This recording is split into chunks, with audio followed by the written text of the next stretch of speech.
Hi, and welcome to JW's Understood.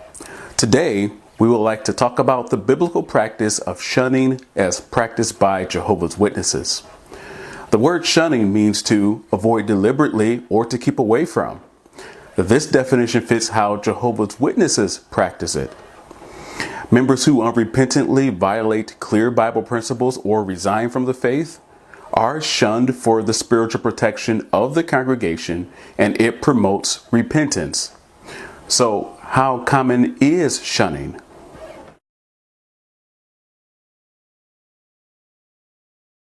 A good place for us to start is to talk about the workplace. When a person loses their job, they are often banned from company property, lose the ability to socialize with ex-coworkers while on company property, being effectively shunned by the company. In some cases, this is even required of individuals who resign. This protects the company and employees from disgruntled former coworkers looking for retribution against their former employer. Employees of a government or of a company with contracts with a government may be required to restrict their communication with others, often to the point of isolation. They are expected to shun such ones with no right to the information they have. If they do not, they may be imprisoned or may simply lose their jobs.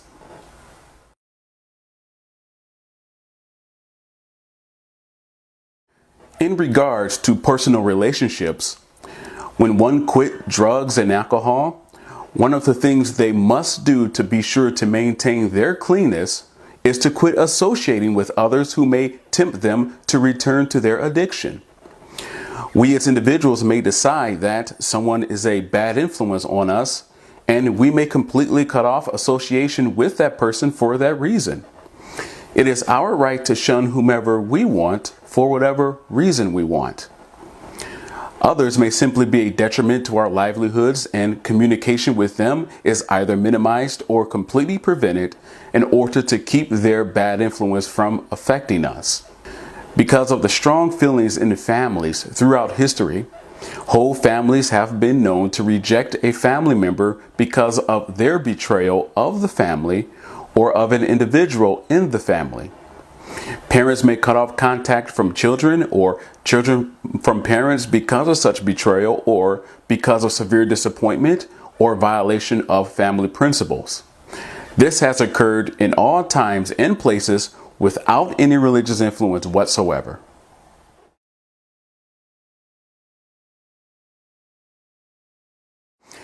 In society at large, when someone has performed a notorious act made known in the community, everyone that knows may alienate them as persona non grata to communicate to the community that such behavior is not tolerated. In war, enemy combatants or collaborators are shunned to protect self, family, and friends. Because authorities cannot expect the community to shun criminals, criminals are physically removed from the general population.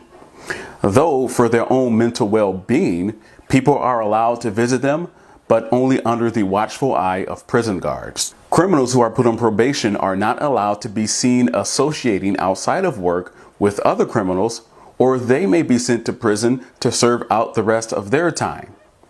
They are thus expected to shun other known criminals.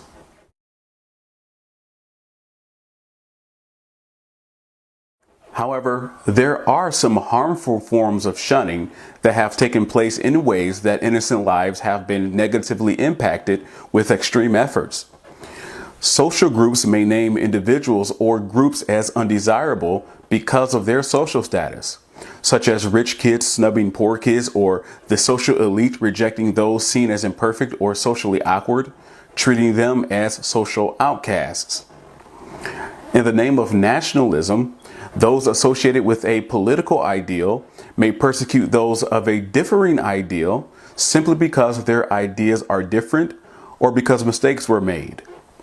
Both parties could be equally culpable, but one blames the other and may resort to violence to establish dominance. Entire races of people have been seen by other races as inferior and deserving of enslavement or even extinction. The color of their skin or simply their cultural background may mark them for violence by those who hate their race. Religious persecution occurs when one religion feels it has a mandate by a god or their religious leaders to physically attack and even annihilate someone of a different religious belief.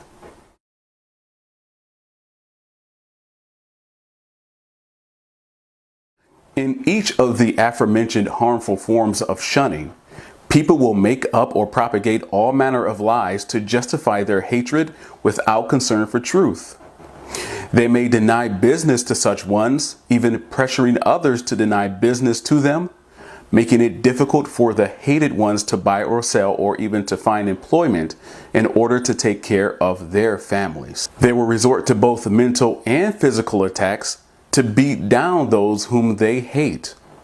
They speak regularly of their disdain, whether privately or openly. These forms of shunning are in order to instill fear and hatred for those who are being shunned. But the cowardly one is the one unwilling to live or work alongside those whom they perceive as different. Physical isolation is another harmful practice that takes one's away from being able to share ideas in fear that those ideas will not be accepted or fear of their members being infected with outside ideas. This leads to every kind of bigotry.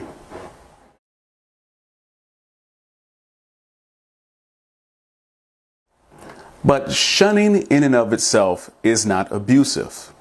It protects the rights of the ones shunning to live in peace away from danger and bigotry rather than promoting them. It promotes an atmosphere of physical and emotional safety for individuals, groups, and society in general, and it does not impede upon the rights of those being shunned to live or believe in any way they want to, but it protects against their violence or unwanted influence. Instead of isolating a community, it allows the community to interact with others on a peaceful level, free from persecution and other unwanted attention. It allows them to gather peacefully with like-minded individuals if they choose. It promotes unity and social order by alienating those who would seek to disrupt that order and identify those who are obedient through their quiet compliance. Clearly, shunning is not something to be despised, feared, or viewed with suspicion, but it is a part of every society in every walk of life. It is a fundamental building block to a tolerant and peaceful society. Those who demonstrate intolerance and disorder are not permitted to spread their harmful influence because order and disorder are incompatible.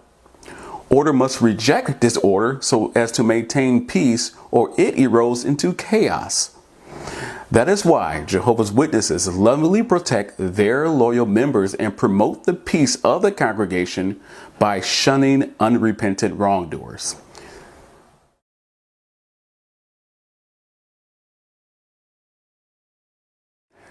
Shunning is so common that each and every person who has ever lived has done it either consciously or subconsciously many times throughout their lives, even from childhood. Every time you make a judgment that you are not comfortable pursuing an association of any kind with someone, you are shunning them.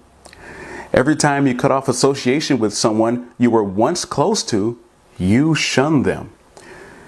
Perhaps you can remember having been shunned by someone at some point when they would no longer talk to you, even for just a short time. It is only natural for us to protect both our physical and emotional safety by shunning those whom we think would jeopardize that safety. Jehovah's Witnesses simply apply it to their spiritual safety as well, but only toward individual former members. This can result in the same repentance that a person might have if they hurt their friend in some way and their friend shunned them. The only difference between choosing to shun suddenly because of a perceived injustice common to most people, and that of having a predefined plan to shun based on a triggered event, as in our system, it is that the person shunned knows exactly what to expect with our system and why.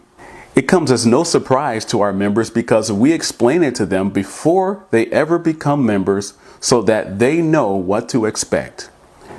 Do you explain your shunning standards to people every time you make friends with them? Clearly, shunning is not something to be despised, feared, or viewed with suspicion. But this is a part of every society and every walk of life and practiced by everyone who has ever lived.